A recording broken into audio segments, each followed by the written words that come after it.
तर ऊसावर पांढरी माशाचे प्रादुर्भाव मोठ्या प्रमाणावर आहेत. तर आपल्या तालुक्यात ऊसाची लागवड किती आहे आणि काय परिस्थिती आहे?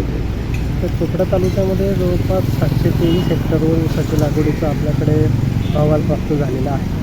आणि सध्याचं वातावरण आणि एकूण उर्वरित ऊसाची पीक परिस्थिती बघितली तर आपल्याला पांढरी माशीचा प्रादुर्भाव खूप मोठ्या प्रमाणात दिसून येत आहे. याला कारणही कसं आहे की एवढ्या आपल्या ऑगस्ट महिन्यामध्ये आतापर्यंत 50%च्या आताच सरासरी एवढा पाऊस झालेला आपल्याला निदर्शनास येतो. त्यामुळे पांढरी माशीला असं पोषक वातावरण तयार झालं आहे. त्याचाच आपल्याला जो निष्कर्ष आज दिसतो आहे की ऊसावर खूप मोठ्या प्रमाणावर प्रादुर्भाव आढळतो आहे.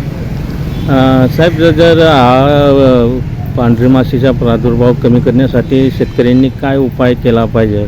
सर्वप्रथम तर याला एक नैसर्गिकदृष्ट्या आपण आशावादी राहूया की जर येत्या कालावधीत जर लवकरात लवकर जोराचा पाऊस जर झाला तर नक्कीच या पांढरी माशीपासून आपल्याला नैसर्गिक नियंत्रण मिळवता येते. परंतु जर आपल्याला जिथे जिथे शक्य असेल तिथे आपल्याला जर डायमिथॉएट आपल्याला फवारणी शक्य असेल त्याचा एक आपल्याला उपाय करता येऊ शकतो. त्यासोबतच जैविक कीड नियंत्रणामध्ये आपल्याला क्रायसोपरला प्रौढ अवस्थेमधील 1000 प्रौढ अवस्था प्रति हेक्टरी किंवा 2500 अंडीकोश प्रति हेक्टरी या प्रमाणात आपण जर उपलब्ध झालेत आणि त्याचा जर आपण वापर केला तर नक्कीच आपल्याला या पांढरी माशीपासून नियंत्रण मिळवता येऊ शकते. यासोबतच आपल्याला काही फवारणीसाठी आवश्यकता असेल तर क्रॉपसॅप योजनेअंतर्गत आपल्याला 50% अनुदानावर शेतकऱ्यांना औषधे देखील उपलब्ध होतील. हे DBTच्या माध्यमातून शेतकऱ्यांना अनुदान उपलब्ध होईल.